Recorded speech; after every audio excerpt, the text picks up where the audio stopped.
Lawnmowers is a theatre company run by and for people with learning difficulties. It was set up in 1986, which is 32 years ago, and there was 5 learn disabled people who became Lawnmowers' first resident artists, and Geraldine Ling, who was our founding artistic director. It was all about using theatre to create social change for people with learning difficulties. This one, an imbecile. One of the signs of being an imbecile is epilepsy. Can I have higher pay for working 2 nights, please? I can't do that. Why not? You've got a learning difficulty. What are you two doing? Nothing. This is a job for a condom man. It gives us a chance to have a voice and make things better for people with learning difficulties, like myself and like anyone else. It allowed us to bring information about safe sex, sex education, employment, politics, to people at a level that they can understand. Now has come the 11th hour. And fast forward 32 years on, we now have over 100 places for people with learning difficulties a week. We have 5 different art forms that we use: drama, percussion, singing, hip-hop and DJing. And there's over 30 core artists that come to Lawnmowers a week. And it's all being set up for the same message. It's about creating change and creating a better future for people with learning difficulties. The project at the moment is called The Mist, and that's to do with DLA, that's Disability Living Allowance. It's changing to PIP, and that stands for Personal Independence Payment. Our opening hours are 8 a.m. It's what it is, like a minefield, how to navigate from being on one benefit into another one. Working on the show has been hard because we've had to look at people's stories, research things, and it's been quite upsetting at times for us. But it's been greatly fun at the same time to know that we'll get a really strong message out there. All theatre has a responsibility to reflect society and reflect what's going on. For someone who might not have an outlet to express themselves and to understand or to tell someone why they're so frustrated with whatever issue it is that they're facing, but they can put that on stage, that is so empowering. I think theatre offers a way to devise something that you know has your truth and has your belonging in it, and it's such an accessible way to understand what we're going through. I'm being serious. I want you to do something for her. I can't live on £100 a month.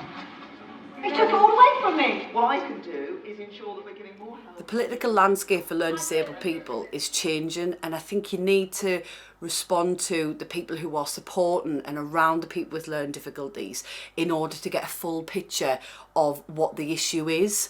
So it was really important to speak to staff, to carers about these issues that we wanted to put on stage, because we wanted to represent them as well.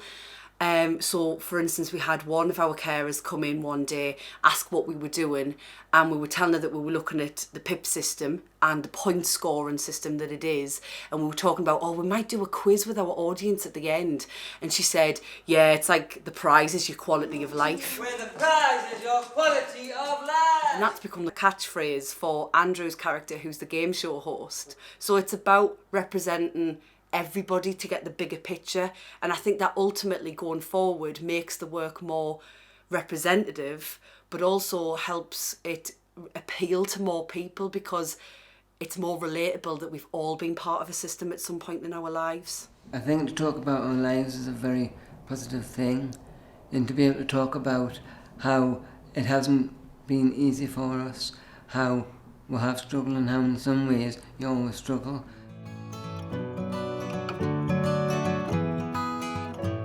Historically, I think Lawnmowers has always used collaboration and used sort of multi-art forms to enhance their theatre making.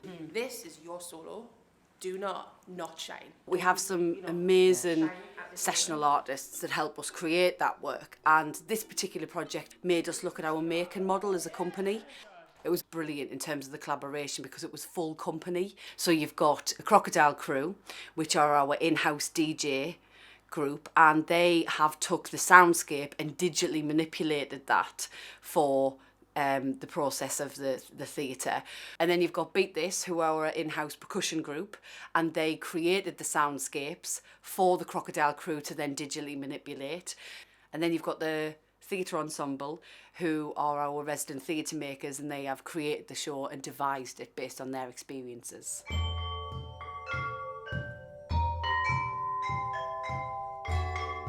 It's a new departure really, because all of the sounds that we're making, which are all live sounds, acoustic percussion sounds, are being recorded in various different formats, and then either mixed and overlaid with other sounds or triggered live in particular contexts with moments and cues in the show. There's also some music that we've created for a game show, which is kind of catchy, hooky, a little bit tongue-in-cheek. There's an instrument called a waterphone, which gives a very unusual atmospheric sound. We've been using it to cue one of our new performers, Amy. And there's also music that we've created that involves the electronic apps that the Crocodile Crew have brought to us. We've got a character called Dr. Spin, and he comes on spinning around and he eats data, literally. He gobbles it up while he's speaking. So it's quite sort of grotesque, this character. And I put a lot of effort and a lot of work into it. Saying all these facts and figures, and he spins around. I thought I was going to get dizzy at one point. So we're doing our best to imitate this character in sound, and it's been a really exciting process. Lawnmowers is really good at responding to individual needs. Having Louis involved in a sound engineering role played to Louis' strengths because it was enabled him to be involved, but not necessarily in a group dynamic. He was involved in the digital representation within the show. There was hours where he was with Mariam editing, but then he was with us in terms of cueing it and the tech side of things. We are using a program called QLab to help set the music for the show. This is the script. It has some notes on it telling me when I need to fire stuff, when I don't. There's a lot of cues on it, so I know when I hit this and fire every single scene. He's done remarkable, I think. So Louis has now took on that role in other productions that we've done, and some of the evening groups and some of the youth theatre work. He's created their soundscape, so it's like he's almost becoming Lawnmower's sound engineer. So the work in progress, like I said, some people will have seen the R&D, but this is the full version of it. We want you to be really honest with us tonight. Tell us what you think about it. So without any further ado, I introduce The Mist.